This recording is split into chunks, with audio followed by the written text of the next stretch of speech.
The extra CO2 that humans are putting into the atmosphere is a problem.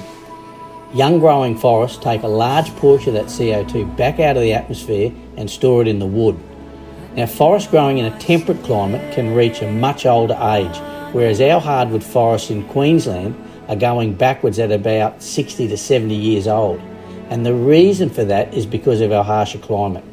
Now, in a well-managed southeast Queensland hardwood forest, trees should be allowed to grow quickly and the less successful trees culled.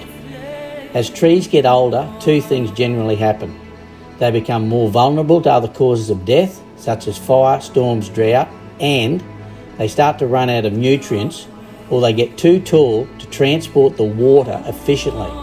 Now, as a result, their net uptake of CO2 slows down and can approach zero. The trees that produce these logs you're looking at now were deteriorating and had to be culled. In our operation, we generally only cut down the deteriorating trees. We can identify those trees that are under stress. Now, they're going backwards usually because they're old, overcrowded, or they've been damaged by fire, drought, and so on. A lot of hardwood trees in Queensland, for example, are deteriorating very quickly as a result of their harsh environment. Invariably, they start hollowing out until there's nothing left. Now, a tree can survive it for a while because the lifeblood of the tree travels up and down the outer sapwood layer of the tree. Eventually, the tree gets a fire up inside it and it burns to the ground. This tree should have been harvested maybe 10 or 15 years ago, and as you can see, there wasn't a lot of wood left on it. It would have burnt down when the next fire came through. Now, this next one is worse. There's a lot of good solid wood at the base, and then when you go up only about 2 metres, there's nothing left of it. Now, these are the sorts of trees that break off in a storm and smash your house. So we only just got this one out in time. This tree was dying, so we culled it. Now, at the butt end, it didn't look too bad. Now, this one we're just walking around now was well and truly dead. But as we went up into the stem of this first log, it had deteriorated. We got this one just in time. But this one up on the Canadian carriage was way overdue. You can see the big rotten bit about 2 metres up. Now, this tree was just about ready to fall over any day. If we look at the butt end of this log, it doesn't look too bad. Now, when we open it up, because it's old, it's been eaten by grubs. Look a bit closer and you can see the damage that's been done to the timber. You do not see this problem in younger, more healthy trees.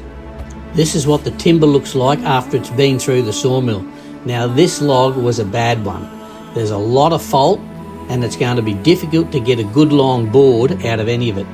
Old age is one thing, but damage by fire is another. If a dead tree falls, in most cases it ends up against another good growing tree. Then, when the next fire comes through, the butt of the good tree gets fire damaged. Now, this log came in today. The next fire would have burnt it to the ground. Because we use mechanical harvesters, if we see it, we can grab the dead bit and move it away from the good growing tree. And as you can see, there are more damaged ones than you think. Fire will eventually get into these stems and kill them. So most of these really should be culled out on the next time round. If the trees fell over and were not burnt, then the carbon would stay locked up forever. Because our country is often ravaged by fire, those tip-over trees always get burnt to ash. If we can harvest just a few of these mature, dead and dying trees, it will mean less fuel on the ground for the next fire. It will make space for the next crop of young trees to start growing, and because the timber being milled will be used for building and making furniture, the carbon will stay locked up indefinitely. At the end of the day, locking up our southeast Queensland forests and allowing it to grow old and then burn to the ground will only be a disaster. So our plan is to have a few less old trees and 100 times as many young ones. Why would you allow our homegrown forest to grow old, fall over and get burnt to ashes from very poor management, and at the same time import thousands of tonnes of substandard timber into our country?